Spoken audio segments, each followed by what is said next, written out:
chaps, leggings, pasture panties, whatever you want to call them. Today we're going to talk about them. I got my Clindesauteri Arizona wings here, and I also got a set of square leg chinks to show you guys some of the differences that I like about them, some of the things I changed, such as a belt in the front versus belt in the back on these. That's why they're up here. Also, what's going to differentiate between what day I wear square leg chinks, what day I wear Arizona wings, and then a couple of things that I look for when I'm ordering a set. What do I want to see? What are some of the important things to me? Starting off, this is my Clindesauteri Arizona wing. So instead of just being straight cut like your normal chap or legging, see that they got this fan out right here. And that is extremely important to turn the water off my foot. Now I ride taps already, and with taps plus this covering the outside of my foot, pretty well watertight. We get just enough rain, usually in the high country, coming on into fall, that turning water is one of the important jobs of these things. It's also why I wear them rough out. And I'll explain in a minute how being rough out helps them stay waterproof. Another thing that I don't like to see, at least for me, is a pocket sewn on them. I don't run pockets on any of my chaps or leggings just because anytime you sew into the body, you're poking a hole there, it's a spot that it can leak. I see a lot of guys in Texas, Arizona, New Mexico, and I totally understand. They're not so much getting rain, and if it is, it's usually pretty warm. But up here, it's cold no matter what time of year when you're sitting at 10,000 feet. So I try to keep it out. Even though a pocket is handy, I usually steer clear. These are step-ins. I'm not a fan of zippers. They always seem to break at an inopportune time, but they are easier to get on. So the older I get, the more I'll probably look towards a zipper. And then the top of these, I do have a belt put on them. Bob designed this belt so I can put a revolver, a pistol, or a belt knife on either side. That does come in extremely handy. And then I like my belts in the back. I got the main belt in the back and a string up front, and I'll tell you why in just a second. Here is my square leg chinks.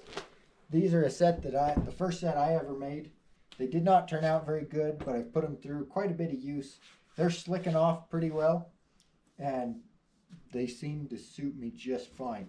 Now we run a pretty diverse range out here, all the way from the cedar breaks of the Colorado, where it's sage, cedar, usually really hot and dusty. I'll be taking my chinks for days like that. It very rarely rains, and just a little extra ventilation under the front of the shaft or under the front of the chinks seems to be a little cooler. At least the thought maybe helps. Where if I'm going to be riding the high country, I'm going to be worried about sleet, snow, stuff like that, I'm going to be taking my full chaps along, usually just because it's cold. You know, it's cold any time of year. We've seen it snow up here. We've seen 10 inches. My boss has seen 10 inches in July of snow. So usually try to be prepared if we're going into the high country. Now, a belt in the front versus a belt in the back. This set's got a belt in the back. This is a pretty common way that you're going to see them made today. I like the old style, to be honest. Mostly because one of the old-time cowboys that worked up here for a lot of years, Wiz, he worked over for the Bentons for a long time and then ended up leasing the 21. And they talk about the time, all the old-timers talk about the time they was out riding, and they see Wiz's horse coming just full tilt. And they said they saw his feet in the air, his head was down by its knees, and that thing was running. Well, somehow a wreck had happened, and he got a thick chap belt hung over the saddle horn upside down. They said after about half a mile of running, the horse finally went down with him again, and he got unlodged when it fell over. So ever since then, the guys in my area, the old timers that taught me, were pretty concerned to have a belt in the front that's breakable. So that's why I like it. It's a pretty old style. They do break. You have to retie them every once in a while, but it works well for the intended purpose.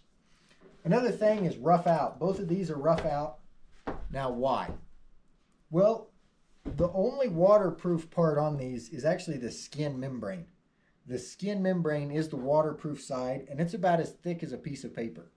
So if you have that as the outside of your chap, you run up on anything, you hit a barbed wire fence or something, it can poke a hole or tear that membrane, and then it can leak through there.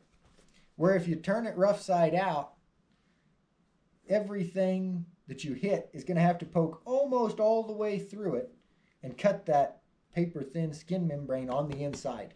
So they're not more waterproof. Having them rough out just protects it. Plus, I go ahead and I use a lot of bear grease. We hunt a lot of bears. I make my own leather conditioner, soak these up with it pretty good. After a while like these, you can't even tell they're rough out. They slick up really nice. Bear grease helps turn water, plus the waterproof side of the skin membrane is protected. So that's why I run rough out on all mine. Next is fringe.